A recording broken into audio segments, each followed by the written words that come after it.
আজকের এই ভিডিওতে বাংলাদেশের প্রধান উপদেষ্টা মোহাম্মদ ইউনূস ও ভারতের প্রধানমন্ত্রী নরেন্দ্র মোদীর মধ্যে পার্থক্য করব, অর্থাৎ তাদের মধ্যে কে এগিয়ে সেটাই জানাবো। জন্মস্থান: মোহাম্মদ ইউনূসের জন্মস্থান হাটাজারি, চট্টগ্রাম জেলা, বাংলাদেশ। ভারতের প্রধানমন্ত্রী নরেন্দ্র মোদীর জন্মস্থান গুজরাট, ভারত।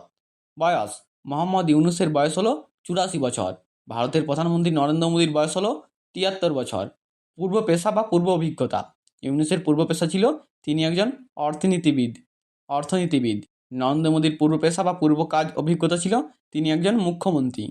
শিক্ষাগত যোগ্যতা: মোহাম্মদ ইউনূসের শিক্ষাগত যোগ্যতা হলো তিনি 1961 থেকে 1965 সাল পর্যন্ত চট্টগ্রাম বিশ্ববিদ্যালয়ে অর্থনীতি পড়ানোর পর ফুলব্রাইট বৃত্তি লাভ করেন।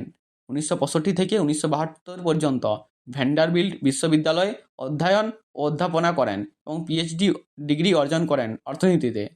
মোদীর শিক্ষাগত যোগ্যতা হলো তিনি 1978 সালে দিল্লি বিশ্ববিদ্যালয় থেকে BA degree, school of open learning থেকে বিএ ডিগ্রি লাভ করেন রাষ্ট্রবিজ্ঞানে। আর 1983 সালে তিনি গুজরাট ইউনিভার্সিটি থেকে রাষ্ট্রবিজ্ঞানে এমএ ডিগ্রি লাভ করেন।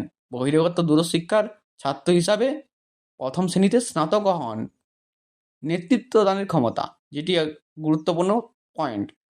বাংলাদেশের প্রধান উপদেষ্টা মোহাম্মদ ইউনূস এর আগে কোনো নেতৃত্ব বা কোনো সংগঠন বা কোনো দলের নেতৃত্ব সামলায়নি, তাই তার নেতৃত্ব দানের ক্ষমতা খুবই কম।